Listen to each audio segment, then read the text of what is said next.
So you're gearing up for a diesel technician interview. Always a good sign. It is, right. It means you're already a step ahead. Definitely. You know, these jobs aren't for the faint of heart. It takes real grit to keep those engines roaring. Absolutely. But acing that interview, that's where we come in. We've got your back. You sent over this awesome Indeed article all about diesel tech interviews, and we're diving deep to turn you into the ideal candidate. You know what's fascinating? What struck me about this article is how it really highlights the changing landscape of the industry, It's not just about being a wrench turner anymore. Right. It's more than that now. It's about being a problem solver, a communicator, a safety advocate. Okay, so let's unpack that a bit. Sure. So it's not enough to just know how an engine works. Right. You need to know how to think on your feet, especially when things go sideways. Exactly. Which, let's be honest, happens a lot in this line of work. It does. It comes with the territory, right? And the article specifically mentions this, proficiency in diesel engines.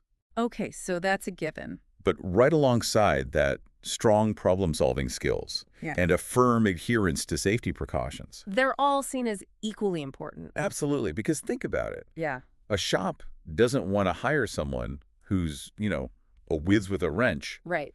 But a liability when it comes to safety or keeping a cool head under pressure. Right, because one wrong move with those powerful machines Oh, absolutely. could mean downtime, delays, even accidents, and nobody wants that. Nobody wants that. So how do you actually demonstrate those qualities in an interview? You can't exactly simulate an engine failure in the interview room, right? You're right. You can't exactly bring a blown head gasket in with you. Right. But you can bring stories. Oh, I like where this is going. The article really emphasizes this, the power of concrete examples. Give me an example. So remember, anyone can say they're a hard worker or a quick learner, right? Right. But can you share a story that proves it? Okay, so instead of just saying, I'm a safe worker, Right. you want to talk about a time you spotted a potential hazard on a job, Yes. and then you addressed it proactively. Exactly. And that's where those example questions from the article come in. Okay. They're designed to get you thinking about those real-life situations. Speaking of which, one question really caught my eye. How would you handle a situation where safety regulations are being ignored? That's a tough one. That's a tough one, right? I mean, how much honesty is too much honesty in an interview? It's a balancing act, for sure. It is. But the article has some good advice on this. Okay, good. It's not about throwing anyone under the bus, pointing fingers. Yes. It's about showing you understand the gravity of the situation. Right. So you can say something like, safety is paramount for me, and if I saw something unsafe, I'd respectfully voice my concerns and refer to the proper safety protocols.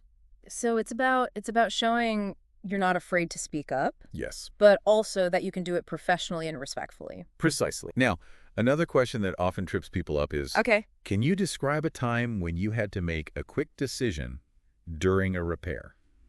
Oh, the think on your feet question. Yes. It feels like they're looking for a Hollywood-level story here. It doesn't have to be dramatic, like a save the day type of scenario. Okay. The key is to showcase your ability to assess a situation, weigh your options, and make a sound judgment call, especially when you're under pressure. So it could be something as simple as diagnosing a tricky electrical problem. Exactly. You're on a deadline. Right. So it's more about the thought process than the scale of the problem. Exactly. You got it. Okay. And that actually brings us to another really crucial point that ties into all of this.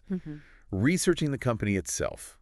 Yeah. Researching the company itself. You're right. That classic, why do you want to work for our company question. Right. It feels like such a softball. It does. But it can really make or break you. It can, and the article had some really insightful tips on this. Oh. It really boils down to aligning your goals with theirs. Okay. What does this particular company value? What are they known for in the industry? Do your homework. So let's say they're known for their work on a specific type of engine. Right. You'd want to highlight your experience with that engine. Exactly. Make that connection really clear. Exactly. Or let's say they have a reputation for really investing in their employees' training and development. Okay. You could mention how you're eager to continue learning and growing as a technician. Show them you're invested in your future. Exactly. It shows you're not just looking for a job, you're looking for a career path. A career path, which brings us to another point from this article. Okay. Career progression. Yeah. This isn't just about landing the job. Right. It's about understanding the potential trajectory of this whole career. Absolutely. And the article specifically mentions certifications. Okay. particularly those from the National Institute for Automotive Service Excellence. Right. ASE certification? ASE, exactly. I've heard those are pretty much essential. They're incredibly valuable. Yeah. For example, like an ASE Master Medium Heavy Truck certification. Okay. That demonstrates expertise in all aspects of truck repair, Wow. from brakes to electrical systems. Okay, so it's comprehensive. It's comprehensive, and that kind of knowledge, highly sought after by employers. It's like a stamp of approval. It is. It's a stamp of approval from the industry. Right. It tells employers, like, this person knows what they're doing. Exactly. They're not just, like, guessing their way through a repair. They've met the standards. Yeah, They've got the knowledge. But it's not just about the credentials, is it? You're right. It's also about what those credentials represent. Okay. Which is a commitment to ongoing learning. Right. Because let's face it, the diesel engine landscape, it's constantly evolving. Things are changing so fast. New technologies, new techniques emerging all the time. Which makes sense when you think about the advancements in fuel efficiency, emission standards, all of that. It's a lot to keep up with. It is, and that's why the article places such a strong emphasis on soft skills. Soft skills. Okay, now this is where I get a little fuzzy. Okay, sure. We've talked about the hard skills, diagnostics, repairs. The hands-on stuff. All the hands-on expertise. Right. But what do soft skills even look like for a diesel technician? That's a great question. You're elbow deep in an engine. It's not like you need to, like, write a sonnet. Right, exactly. It's not about, reciting poetry. Right. It's about communication, teamwork. Okay. And even, believe it or not, customer service. Oh, interesting. Think about it. You might be, a mechanical genius. Right.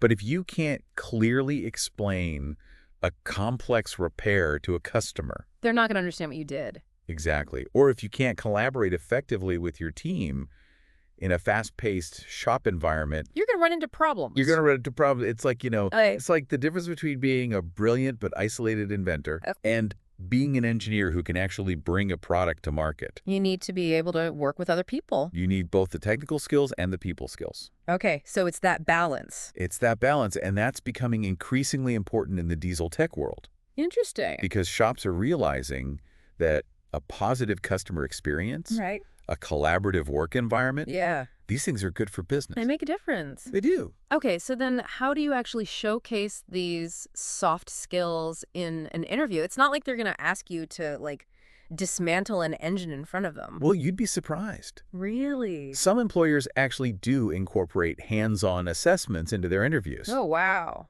But you're right. They're more likely to be looking for how you communicate your thought process. Okay. How you handle pressure, how you interact with others. So even if you're not literally working on an engine in front of them, right, being able to explain your work clearly and concisely, that's just as important as being able to do the work itself. Exactly. It's all part of the package. Okay. And that's something to keep in mind as you're preparing for these interview questions. Right.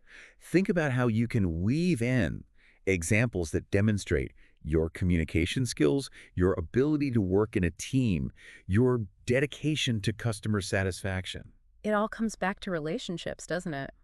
Yeah, it all comes back to relationships, like you said. It really does. Whether it's communicating effectively with your team, explaining those repairs to a customer in a way they understand, even advocating for safety on the job. Mm-hmm. It's about connecting with people. You said it, those connections, that ability to relate to others, that's what sets a truly exceptional diesel technician apart, I think. It's almost like the difference between, like, simply fixing a machine, right, and understanding the impact that machine has, on someone's livelihood, right, their business, right, even their safety. Exactly. Their safety, their bottom line. Totally. It all ties in. And that brings us back to, the heart of this whole deep dive, your upcoming interview. Right. You've clearly got the drive, the passion for this field. Mm-hmm. And now you've got the insights to really knock this interview out of the park. I hope so. I think so. And the beauty of it is, these insights don't just apply to the interview, right?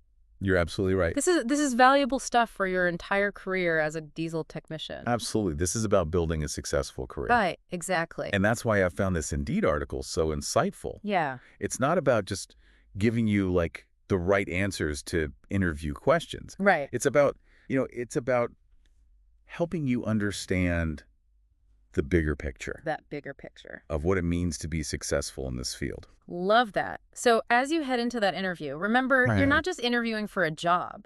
Right. You're interviewing for a career. Absolutely. Show them your passion, your commitment to safety, your eagerness to learn and grow, All of that. your ability to connect with people. Connect with people, be yourself, let your personality shine through. Yes. Because, diesel tech work might be about machines. Yeah.